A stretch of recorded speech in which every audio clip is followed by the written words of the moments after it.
Okay, April C, aka creative underscore Faye, asks slash says slash queries. Hi, Mr. Will Eisner Hall of Fame inductee Dave. I'm thinking of getting the nameplate done. Congratulations. While I won't be going to San Diego, I will be rooting for you in spirit. Well, thank you. I'll try and keep this one short, give you guys a break.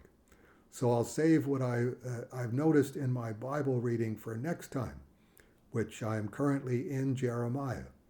I am writing this February 21st, and as of yet, the two comics you sent haven't arrived. So I've been camped out on issue 282. I'll let you know when it arrives. That's I don't know if mail is just running slow these days, or if I'm being singled out for some reason. The last package of stuff that I got in the mail from Birdsong took 3 weeks to get here from Nashville. Rolly pointed out that it could have had to do with the storm, but neither snow nor hail nor gloom of night. Uh, okay, that probably doesn't apply anymore. But yeah, 3 weeks for something to get here from Lebanon, Pennsylvania, and then just got the check in from Escape Pod Comics uh, in New York State, and that took 2 weeks to get here. I would have thought you would have had the comic books by now. So we will try not to take it personally, and we will give everyone in the two postal services the benefit of the doubt, and just say, yeah, you camp out on issue 282, and hopefully 283 will be there before you know it. Well, on the birthday report, it was pretty nice. Since I am waiting on your notes, I am working on my own comic, which is fulfilling work, I am sure you know. On my birthday, my friend Rachel from Accounts came by, and we went to the bookstore and comic shop. I got a lot of birthday wishes from the Amok crew. They're a good bunch. Yes, they are. That was very nice of you, Amok bunch, to remember April on her birthday. I think you'd like to know that the idiom was originally God is in the details, and later changed to the devil is in the details. I learned this during my design history classes in my college days. Uh, I didn't know that. Um, that's one of those things in the internet age where you go, is that true, or is that an internet meme, um, or is it something that, as you say, this dates all the way back to your design history classes in your college days, which is going back a few years. It's the first time I've ever heard it, uh, but I certainly wouldn't dispute it. I think that's um, one of the implications of omnipresence that we don't really take into account as much, I think, as we should. Omni means, all, and, it's all without limit. So everything having to do with God and the devil, as far as I know, is macrocosmic all the way up to the cosmic level, and microcosmic all the way down to the subatomic level. Put another way, if you look at Zipatone, it's little black dots surrounded by nothingness, but the overall effect is that it's gray. But it's not gray, it's black, but it's just black in detail. It's only the gray that's created as an illusion. Same thing in my mind with good and evil. It's uh, good is here, evil is there, uh, but that's one of the flaws. The more that you go towards evil, or allow yourself to be seduced by evil, the less able you're able to perceive the difference between good and evil. And consequently, you start making worse decisions. And that's how a lot of people, I would maintain, end up looking around themselves at whatever age and going, I'm completely surrounded by evil. There's virtually nothing good in my life. It's like, yeah, you didn't get there accidentally, and you didn't get there overnight, but it was all your decisions that led you to where you are. So in that case, yes, the devil is in the details. As you chart your roadmap, how did I end up over here? Even things like the Lord's Prayer, lead us not into temptation. And it's like, why would you think that God would lead you into temptation? And it's like, well, if you're the devil or the YHWH, that would be a core part of your thinking. Is I didn't decide this myself. God tempted me in the direction of evil. And it's like, no, I don't think so. I sincerely don't think so. God presents the structure of God's reality brings you into proximity with evil. And I think the structure of God's creation, spirit and physical realm, is that you have proximity. If you make these decisions, it'll lead you into this dichotomous choice where this is evil and this is good, but you've corrupted yourself to the point where you can't tell the difference between good and evil, so you have to keep choosing evil. So, yes, I think that's microcosmic and macrocosmic. Always err on the side of caution. It's if you're not sure it's good, construe it as evil and stay away from it.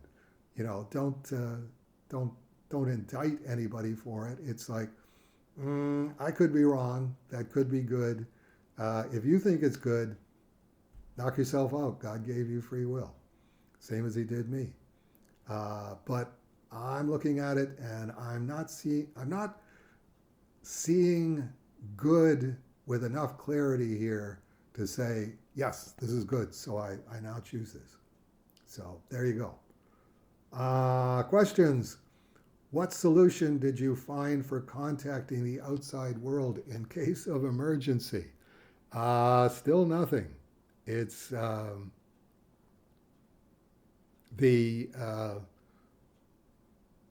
best I've thought of is an air horn, or maybe buying like a half dozen air horns for the Off-White House. Really, really loud ones, you know, the ones that you get at the hockey games and stuff like that. And just find out, okay, how long can you put this on maximum sound, and it will just keep doing that. It's a very quiet neighborhood, so presumably if it would last, say, 15 minutes, at some point, even in, extremely polite Canada, somebody's going to go, where is that noise coming from? And then, walk around until they go, okay, it's coming from inside this house. What's going on? That's as far as I've gotten with it. It's one of those trust in God things for me. It's like, if I deserve to have a life-ending emergency and I'm in the Off-White House by myself and I have no cell phone and no way to signal anybody, then that's as far as I'm concerned, just going to be atonement.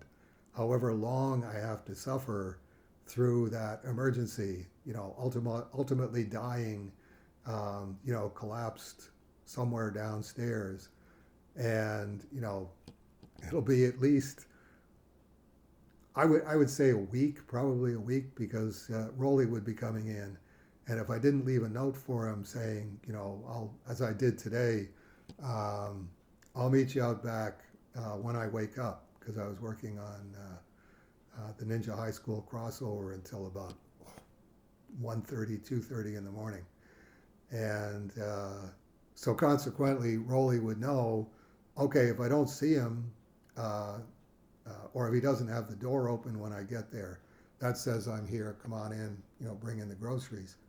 Um, if he doesn't see a note and the door isn't open, I think by the end of the day he would go, okay, I have to see if I can knock on the door and see if he's in there.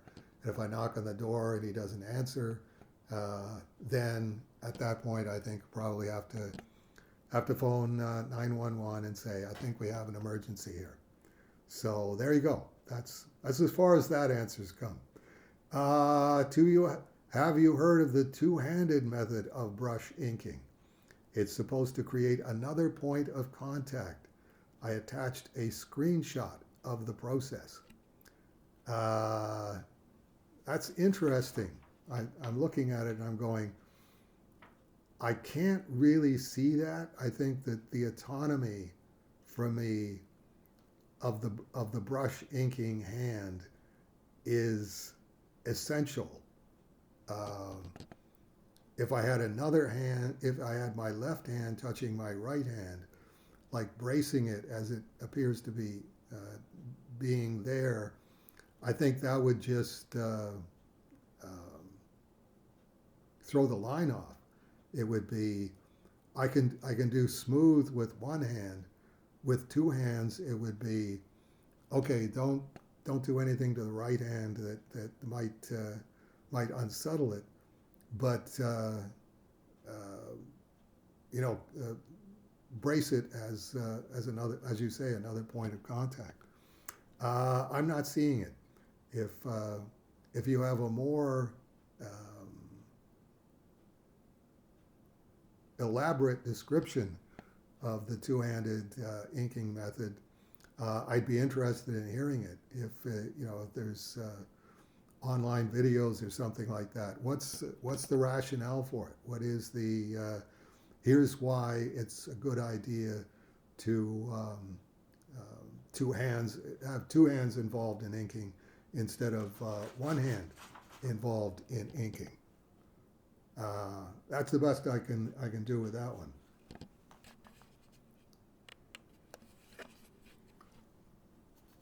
Also, is there any significance to the ring you wear?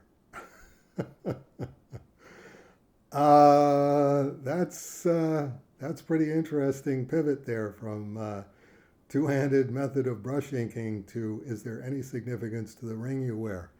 I gotta say, April, I think somebody is feeding you your lines, and I don't know who it is that's feeding you your lines from the spirit realm, but you certainly have a way of asking the simplest questions that have very, very elaborate, complicated answers. This one getting into sensitive areas. So let me do the best that I can, and we'll see how this one goes. Yes, there is a significance to it.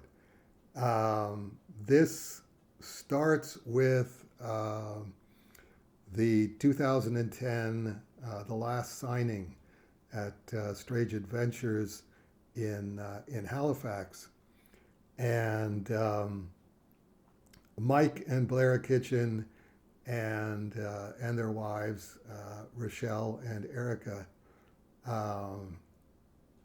drove with their, at that time, 7 kids, drove from Burlington, Ontario, all the way to Halifax, Nova Scotia, for the last signing. And at some point, I knew Blair and Mike just sort of in passing as Cerebus fans, and because they were self-publishers. Mike Kitchen was Spy Guy, and Blair with the Possum. Excuse me. So at some point, Mike said, This is really kind of weird, driving, halfway across the North American continent to see somebody who lives like an hour down the highway. And I sort of laughed at that, and I said, well, I could come to your place for dinner sometime. Get your wife to make dinner for me. And it's like most of the time that that would scare any Cerebus fan away. Just and Mike definitely had that experience of saying, we drove all the way to Halifax, and Dave saw Dave, and Dave met my wife and kids, and it's like, Dave met your wife and kids. It's like that it was just so appalling to everybody. Well, there you go. That's just who being Dave Sim is for most people. It's like, do not expose your girlfriend, your wife, your children, your fiance, your whatever to Dave Sim, because dire, horrible, horrible, horrible things will happen because it's Dave Sim and he's a human monster. So very much to my so sort of to my surprise, Mike said, "Yeah, let's do that." And it's like, well, okay, here's the phone number, here's the fax number. Get in touch with me and let me know what works for you. And I went to their place for dinner. I'm pretty sure the first visit was like right around Christmas, 2010, and a good time was had by all. But at the same time, it was like, I got invited back, and Blair and Rochelle were, next time you've got to come to our place, sort of thing. And it's like, okay, we can keep doing this. I don't know, where there would come a break point. But it usually does arrive with Dave Sim. Never darken my door again. But it didn't happen with the Kitchen families. But so at the same time, I'm thinking, well, I don't really want to do this. I'm trying to be like very strictly observant religiously, and had been, by that time for 14 years, fasting in Ramadan for 11 years, et cetera, et cetera, spending Christmas alone with John's Gospel. So it was, is this okay? Like, in terms of, is this okay with God that I'm doing this? And I think the ultimate answer, and it took like 10 years until Blair Kitchen unexpectedly died in early 2020. That seemed to be the definitive answer for me. I called them my human being days. I had two of them a year. One with Blair and Rochelle and their kids in the summer, and then another human being day with Mike and Erica and their kids. And it was one day. It was, okay, I'm gonna travel there at 2:00 in the afternoon on Friday, and I'll be back at the Off-White House by 2:00 on Saturday, or 5:00 on Saturday, or whatever it was going to be. I wasn't going to change the Sabbath for this. It was, no, I would think that was sincerely wrong. Don't, I usually observe a Sabbath. Well, what the heck? I'm having so much fun. I'll just stay over for a couple of more days here. It's like, no, there wasn't that much room, but I was assuming, okay, if there are bad repercussions from this, then you know God's not timid about you know hitting you with repercussions if you're making bad choices. That's definitely been my experience. So the fact of Blair dying completely unexpectedly, and right after I'd spent actually quite a bit of time with him over Christmas 2019, my impression was definitely that it was God saying about the human being days thing, Dave, if I wanted a human being, I wouldn't have set you. And that right, wrong, or whatever else, that was my definite impression. So Blair's funeral, I rented, I got a taxi here in town and took a taxi all the way down to where the funeral home was for the visitation. Um, the one night, and the funeral was going to be the next day, and it's like, well, I'm not going to stay with the Kitchen families. It's like they're huge families to begin with, and they're from huge extended families, and it's like, no, if Blair died, there's going to be more than enough activity at both households that they really don't need Dave Sim guest showing up. So it's like I quite understand that. So I will take a taxi down there because I don't want to miss the visitation, and then take the taxi back to Kitchener, and then take the taxi back down the next day for the funeral. And the taxi driver that I got was a very nice guy, talkative, like just talk, talk, talk, talk, talk, talk, talk, talk, talk. He was Arab or Middle Eastern, but certainly very conversant with English. So on the way down, it was sort of relaxing in a way, because it's like, apart from me going, "Oh, is that right?" or from the back seat, it was really just a nonstop monologue. And then, the same thing coming back. You wait here while I go in for the visitation. It'll be like maybe an hour, hour and a half, or something like that. And then I'll get you to drive me back to Kitchener. And then same thing all the way back to Kitchener. And by that time, I was going, no, whatever else is going on, listening to someone who's obviously from a Muslim background, there was enough, clues in that direction, who is completely non-Muslim.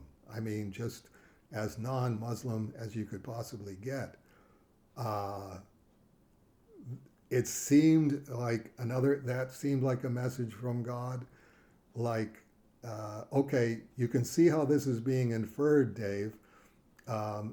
You're talking to a lapsed Muslim, an apostate Muslim, and you're not saying anything on your side. You're just letting him dominate the whole conversation with all of the stuff that he's interested in, that is all secular humanist stuff.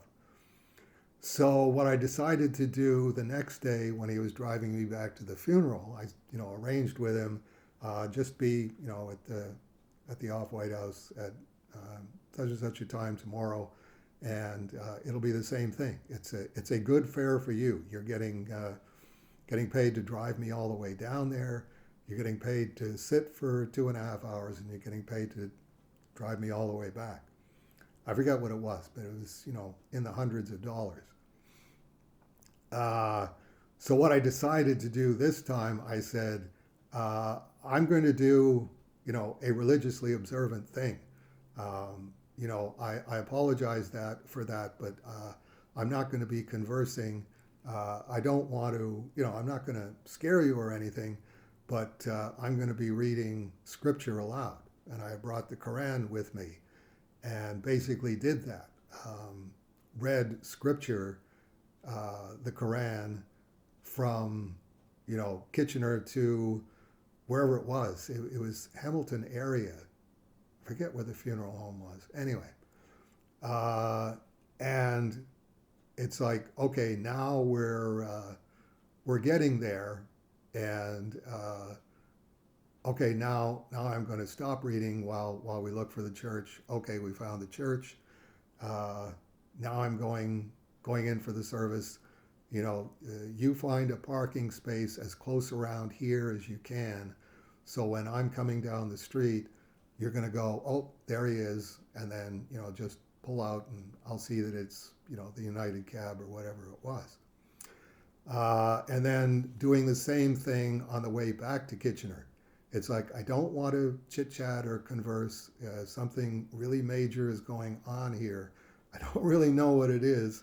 Blair Kitchen is dead. I know that. So it's heavy duty, whatever it is. And then, I had my computer bag with me with the Quran in it. And so I get in the car, and it's like, okay, now we're getting ready to drive back to Kitchener. And I reach into the bag and, groping around for the Quran, and my hand hit something made out of rubber. I'm going like, no, it was empty. It's just the Quran in there. I'm convinced of that. So I pulled it out, and it was a rubber ring, which I think is a plumbing supply thing. It's but for a very very small O-ring area, that's the impression that I had from it. There's a groove that goes all the way around it, and I inferred, again, perhaps incorrectly, that this was God seeking a commitment from me. No more human being days. This is your ring. Put the ring on if you are wedded, my inference, wedded to Scripture. That's what I'm married to, is reading Scripture aloud, and that being my link to God. So looking at it and going, yeah, it's definitely ring size, and it's exactly my ring size. I haven't taken it off from that day to this, unless I'm showering or something like that. So that's the significance of it for me. Is I'm wedded to Scripture. I'm not in any conventional sense a human being, and no more human being days. Don't come up with stuff that has nothing to do with religion and has nothing to do with work, because yeah, that sounds like that would be fun. Let's go and do that. God couldn't possibly get upset with me going and doing that. It's like, whoever I am and whatever I am, I think that was the point. It was God would let it go for 9 years and then go, okay, didn't want to do this, but you should have called a halt to this years ago, before it turned into this human being day thing, because that's just not who you are. Just you have your duty to do, the way that the Queen Elizabeth saw her duty, the way that Douglas MacArthur saw his duty, as God gave him the light to see that duty. And it's like, okay, I can see that duty, and I'm going to do it from now on. And I've pretty much done that since January of 2020. So 6 years now, and it's one foot in front of the other, straight line to the grave, duty, duty, duty, duty, duty, as God gave me the light to see that duty. And that's the significance of the ring that I wear. Really looking forward to your next question there, April. When did you get your first drafting table? I got my first drafting table. It would have been for my birthday, whatever year that was. I'm guessing I was still in high school, so it would have been before 1973. I'm guessing 1972 or 1971. And it was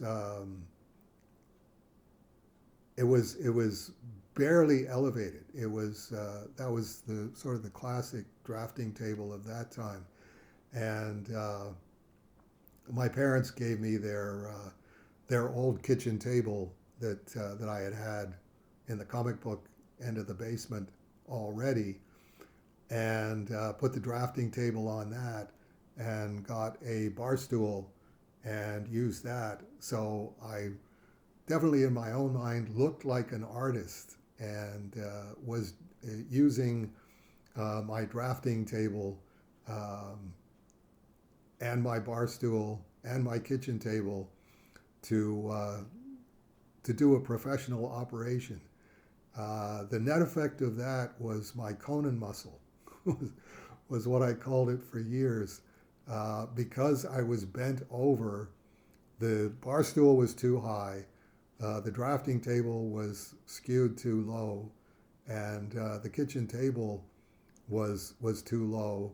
So all of the stress was right in the middle of my back.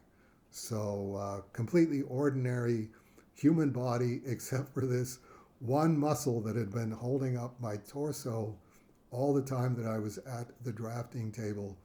And like I say, I called it my Conan muscle. Denny would remember my Conan muscle. That if I needed him, if she was going to give me a massage, it was always a thing of wonder to go, what is this? And it's like, it's my Conan muscle. It's the only one on my body that's that actually is like Conan's. And it came from being bent over way too long, and way too intently. God bless you. God bless you too as well, April C. And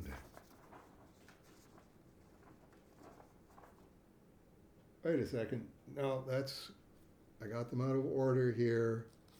We're having page trouble. 26, 27. I'm looking for 28. Somebody got it. I think it's okay, I'm just going to shut this off. Okay, thank you, April. I think that's maybe why I was having page trouble here. Looking through the samples that you sent, your art is definitely getting better. I like the Suennius Poe because it is so simplified. You've got just the lines on there that it needs to sustain the picture, and no excess lines that are just put on arbitrarily. The line weights are getting better, and the same thing with the spotting of blacks. Those are the sort of things that you can't really teach. The artist has to teach herself where the black goes and how much of it you need and what effect that it creates. And while I was doing that, flipping through for those, I thought, okay, this is the second time that we've talked about the spanking cover on Dave Sims' Last Girlfriend, and I said, okay, talk about it this time because you didn't talk about it last time. I don't know when the last time was. And it's like that drawing I did for Susan, and it used to be on her fridge with a fridge magnet. And I remember wondering, is that just on the fridge with a fridge magnet when I'm here? Or is that always on your fridge with a fridge magnet? Which led to sort of the corollary question of what do other people say when they come into your house and walk past your fridge and look at the drawing? And whatever they say, what do you say about the drawing and why it's on your fridge? And polite Canadian that I am, I never posed the question, but you can see it has always stuck with me.